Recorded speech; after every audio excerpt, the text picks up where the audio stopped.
अस्सलाम वालेकुम एवरीवन, कैसे हैं आप सब लोग। मुझे उम्मीद है आप सभी हैरियत से होंगे। Welcome to Rubas Ali FX once again. Chart of gold को डिस्कस करने के लिए मैं आपके साथ हूं। उम्मीद है मुझे कि हमेशा की तरह आज भी काफी पॉइंट्स आपको क्लियर हो जाएंगे। और अगर आप फॉरेक्स पर लॉसेस कर रहे हैं, अपने लॉसेस को रिकवर करना चाहते हैं, अपनी ट्रेड्स को प्रॉफिटेबल बनाना चाहते हैं, तो हमेशा की तरह यही कहूंगी, आप हमारी टीम का हिस्सा बन सकते हैं। हमारे सिस्टम को या फिर हमारे सिग्नल्स को यूज करके न सिर्फ अपने लॉसेस को रिकवर कर सकते हैं बल्कि अपनी ट्रेड्स को सक्सेसफुल भी बना सकते हैं। So don't waste your time and don't waste your money. Be a part of Rubas Ali FX to be a successful trader.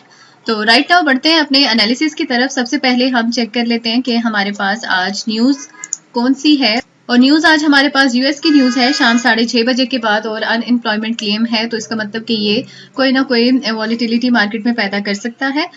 अब देखना यह है कि न्यूज गोल्ड की फेवर में आती है या फिर इसके अगेंस्ट हो जाती है। लेकिन आप लोगों को यही कहूंगी हमेशा की तरह कि न्यूज टाइम से आप लोगों ने बहुत दूर रहना है।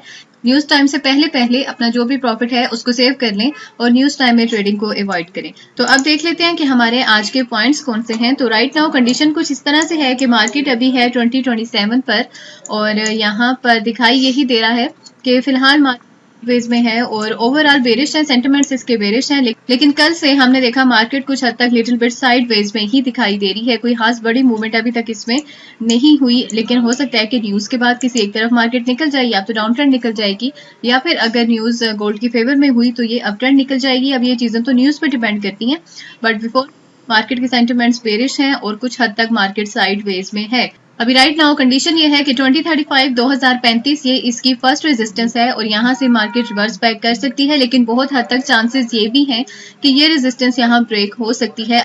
अगर मार्केट ऊपर की तरफ निकल जाती है तो 2035 यहाँ पर मुझे कोई खास स्ट्रॉन्ग रेजिस्टेंस दिखाई नहीं दे रही। मे बी अपनी इस रेजिस्टेंस को मार्केट ब्रेक कर दे, लेकिन अगर इसको ब्रेक करके भी आगे निकलती है तो 2041, 2041 या 2042 भी यहाँ पर इसके लिए एक स्ट्रॉन्ग रेजिस्टेंस हो सकती है। यहाँ से मार्केट रिवर्स बैक कर सकती है। 2035, 2035 कुछ खास रेजिस्टेंस दिखाई नहीं दे रही। रेजिस्टेंस है ये इसकी, हो सकता है यहाँ से रिवर्स बैक कर जाए मार्केट, लेकिन अगर इसके सेंटिमेंट स्ट्रांग हुए तो अपनी इस रेजिस्टेंस को ये ब्रेक कर सकती है। और 2041, 2041 ये इसकी सेकंड रेजिस्टेंस है, यहाँ से आपके लिए अच्छी सेलिंग अपॉर्चुनिटी बन सकती है। और अगर मार्केट इन केस बुलिश निकल जाती है, अपनी इन दोनों रेजिस्टेंस को ब्रेक कर देती है, तो थर्ड वन होगी फिर 2052, 2052 ये इसकी तीसरी रेजिस्टेंस है। और अगर बात करें इसके सपोर्ट लेवल्स की तो 2025, 2025 ये इसका फर्स्ट सपोर्ट लेवल है। अगर मार्केट वापस यहाँ अपने सपोर्ट लेवल पे आती है तो फिर दोबारा से यहाँ से बाउंस अप कर सकती है, लेकिन 2025 ये इसकी फर्स्ट सपोर्ट है। और जो सेकंड सपोर्ट है वो है 2011, 2011 एंड 2004, और 2004, 2004 ये इसकी थर्ड सपोर्ट है। जैसे कि मार्केट के सेंटिमेंट्स बेरिश हैं, तो अगर मार्केट अपनी फर्स्ट सपोर्ट को ब्रेक कर देती है तो सेकंड सपोर्ट इसको बाउंस अप करने की कोशिश करेगी। लेकिन अगर सेंटिमेंट्स इसके आफ्टर न्यूज इतने स्ट्रांग हो गए कि इसने अपनी सेकंड सपोर्ट को भी ब्रेक कर दिया तो थर्ड सपोर्ट 2004 हो सकती है इसके लिए। लेकिन अगर आफ्टर न्यूज इसने डाउन ट्रेंड अपना स्ट्रांग कर लिया तो हो सकता है तीनों सपोर्ट्स को ब्रेक कर दे और मार्केट नीचे निकल जाए। तो ये सारी चीजें तो न्यूज पे डिपेंड करती हैं। उससे पहले कुछ हद तक साइडवेज में ही रहेगी।